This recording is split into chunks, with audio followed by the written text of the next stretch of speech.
Hey guys, it's Kai here and welcome to another What I Eat in a Day to stay healthy and lose weight. And first we're going to start with some plant-based gluten-free pancakes. This is by the brand Simple Meals and here are the ingredients in case you're curious. And I'm going to be making a third portion of this box, and because I don't eat eggs, we're gonna use ground flax seeds as an egg replacement, and you can go on the website to see exactly how much you need for pancakes. So I'm just gonna measure that out, mix it with some water and let it sit aside for a little bit. And I'm gonna follow the rest of the package instructions. I will leave a link to this pancake mix below just in case you're curious. It is really good and I highly recommend it. This avocado oil spray is unfortunately the only neutral flavor oil that I have, so I just sprayed that in my measurement spoon and used that instead of regular oil. And I'm showing you in real time just how quick and easy this is to mix.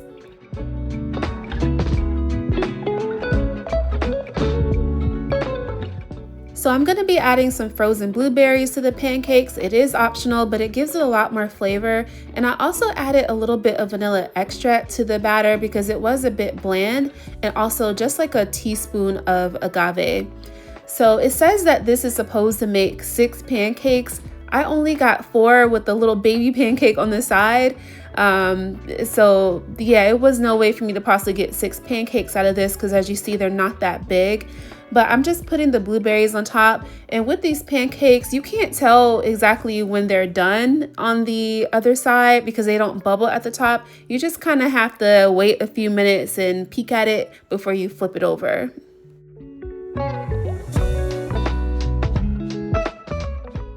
So now that my pancakes are finally done, I'm just gonna add a layer of yogurt in between each pancake. I sweeten it with just a touch of agave and a little bit of vanilla.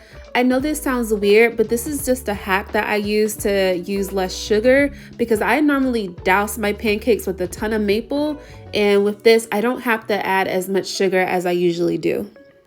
And on top of that, I feel like it makes this healthier version of pancakes taste a lot more indulgent. So yeah, I highly recommend it. And I'm gonna add some raspberries on top. It adds a really nice summery touch to the pancakes, very refreshing. And I'm gonna sprinkle some almond flakes and drizzle just a little bit of agave for the looks, but also just to add a tiny bit more sweetness. We don't want it too bland. And here are my pancakes. I know they look so sloppy, but this is like one of the best breakfast foods I have ever had. I don't make these often, so when I do, I really try to just savor the moment and enjoy it. So for lunch, I made this curried lentil soup recipe. I know it's summer, but I like to get my veggies in however I can. So here I have some carrots. I have 1 onion chopped up, 4 cloves of garlic, lemon. These are my seasonings. I'll leave the recipe below. I have 2 cans of diced tomatoes, olive oil, lentils, veggie broths, and also some kale.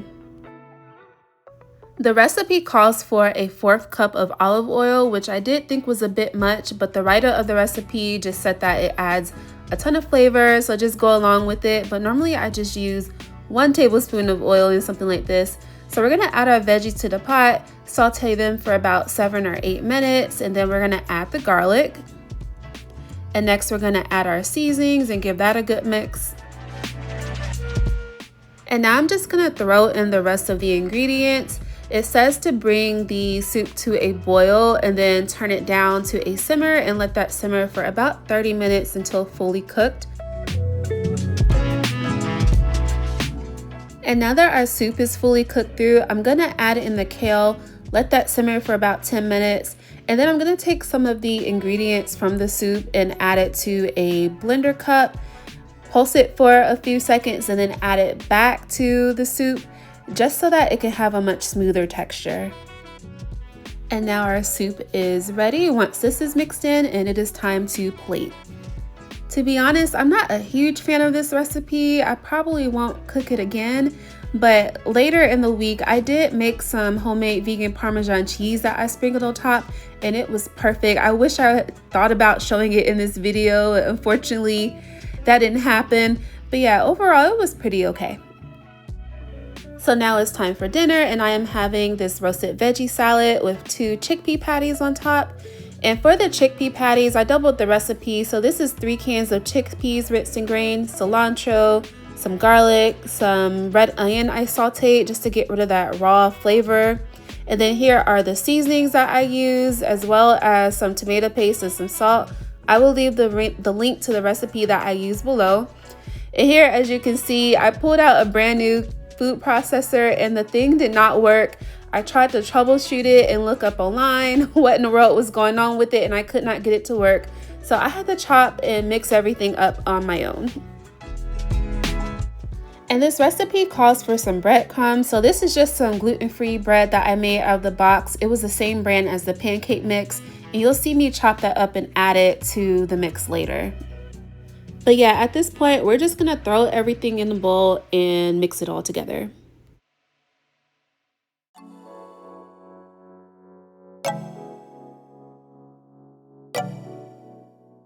So I'm making a large batch of these so that I can freeze them. So as you can see, I have some parchment paper that I cut up into small squares, and I'm taking a handful of the mix, shaping it into patties, laying it on the parchment paper, and then I'll put it in my freezer bag and just store it in the freezer for several weeks.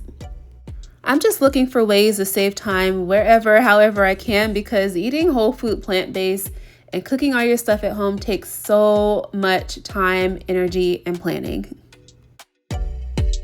So for the veggies, I found this large bag of frozen veggies at Costco. It's already seasoned, and I just throw them in a pan and saute them and set them aside for a little bit while I make the veggie patties.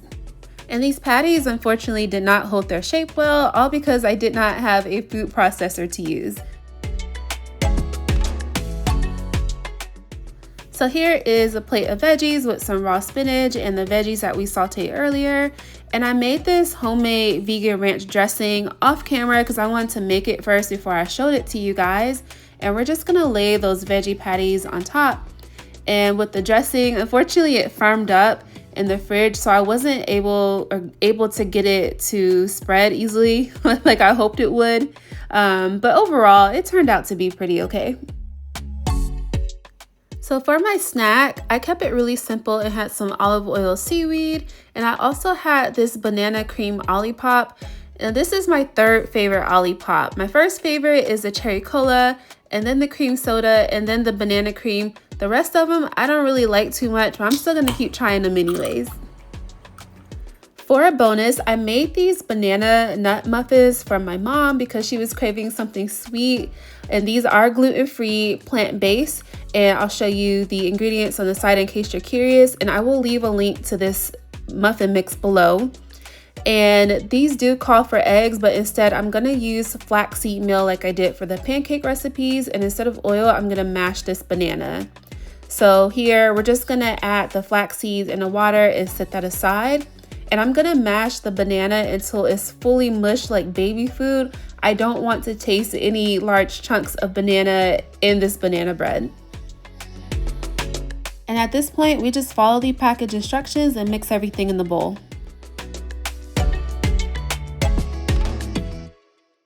And again, in real time, I'm showing you how quick and easy this is to mix, and you don't even need a whisk.